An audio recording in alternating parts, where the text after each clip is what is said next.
when we first meet with missing kiss. Excited na jud kay ko sa honeymoon na mo ni Baby Loves ba? Nag-andam na ba ya jud ko og tent tapos mga makaon para ready na ang among honeymoon. Tapos dala picnic na pod. Tarungon gyud ako nig set up kay para maganahan og maayo si Baby Loves nako. Unta dili mi maapasa ni kuya kay para dili mapalpak ang among honeymoon. Street na baya katong gikasal mi. Wala gyud na dayon among kiss kay naabot man si kuya.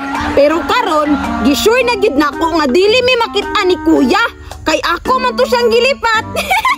Tik tulaok tingog sa manok.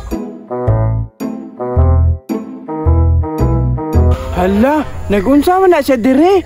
Naana siya ka dit-dit dire ba? Manghud man ni RKO, nagsugod na pag-igat-igat.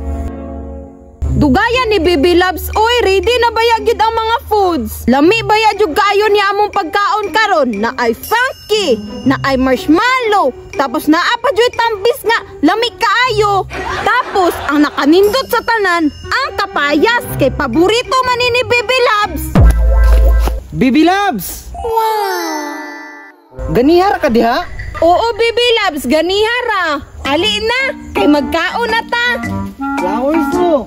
Salamat, Baby Loves. Baby Loves, asa dahil mo nigikan? Sa sagbutan. Nag-effort pag yun ay kagkuhaan ni no. Salamat, Baby Loves. I love you. Baby Loves, dali kay magkaon ta. Sige, murag lami na.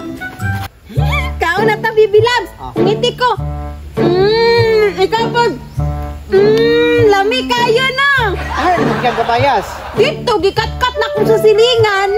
May aanaon. Dali na, paborito ni mo nina. Unya, Baby Loves, basig maanhin na po di mong kuya ha? Dili naman, Baby Loves, kay ako naman tong gilipat. Hala, nangatik rin na siya. Isumbong ti kasi mong kuya, be. Turaya. Hoy! Ya! Putig ka may hapit na mag-kiss, oh! Kiss.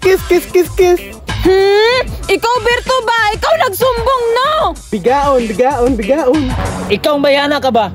Imbis may klase, inarok sa balay. Nagbiga-biga rin ka ba? Ya, pasig din. Agud kuya. Honeymoon ba yan na mo karon ni Baby Loves? Honeymoon sa imong naong. Bantay ka lang! Sorry, Baby Loves. Madagan ako. Kining kamayasan eh. Para ni sa sayo ng katol-katol. Ikaw mataan ang kasayo.